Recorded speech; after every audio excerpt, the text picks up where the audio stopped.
l'essence de tout? C'est l'amour. Quelle est l'essence du feu? L'essence du feu est l'amour, car c'est ce qui le fait brûler, illuminer, chauffer, vibrer, communiquer. Tout cela grâce à la force de l'amour.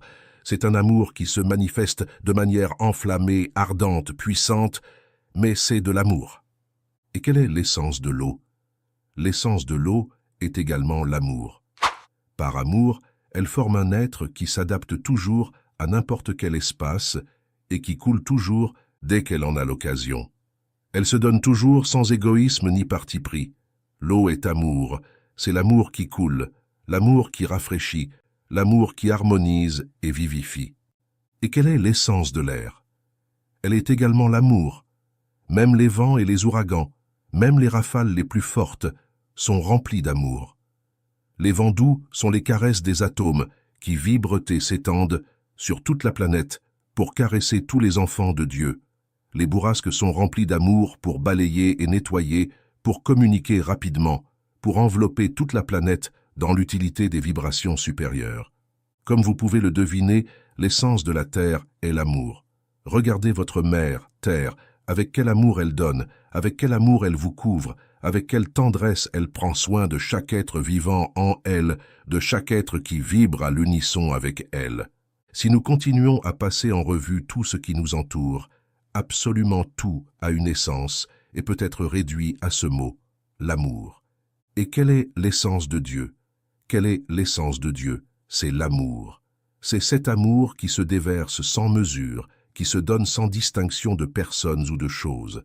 C'est cet amour qui se renverse, qui inonde les lacs comme une cascade, qui réjouit le cœur de l'homme.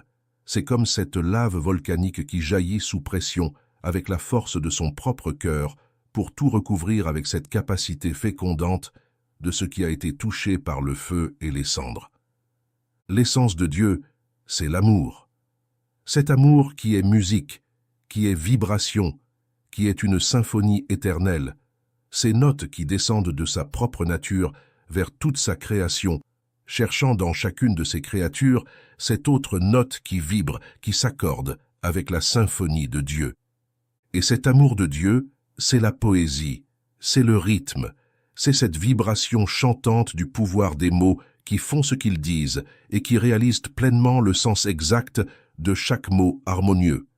L'essence de Dieu, c'est l'amour. C'est un amour plein de sagesse, plein de connaissance. Nous l'exprimons ainsi pour pouvoir analyser lentement tout ce que cela signifie.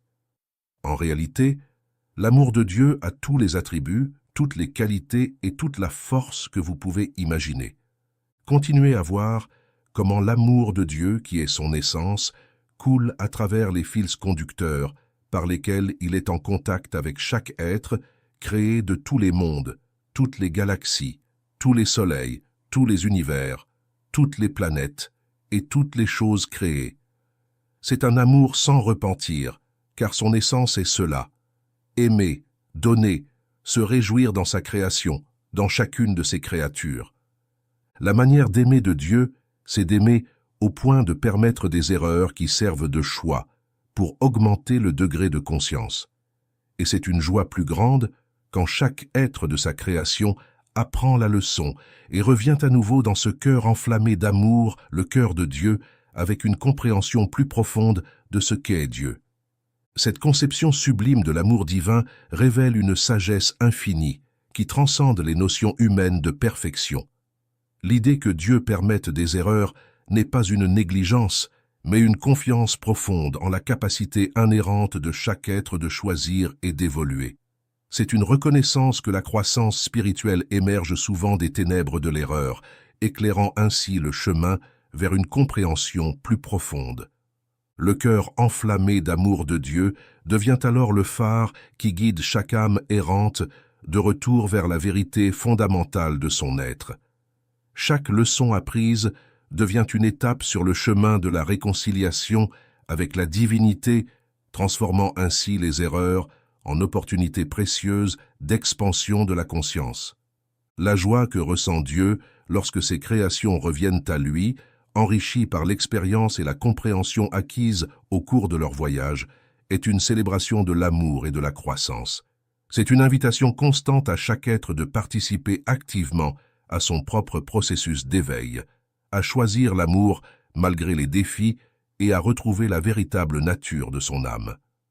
Le retour à ce cœur enflammé d'amour ne se fait pas dans la honte ou le jugement, mais dans une étreinte chaleureuse qui accueille chaque individu avec amour et compréhension.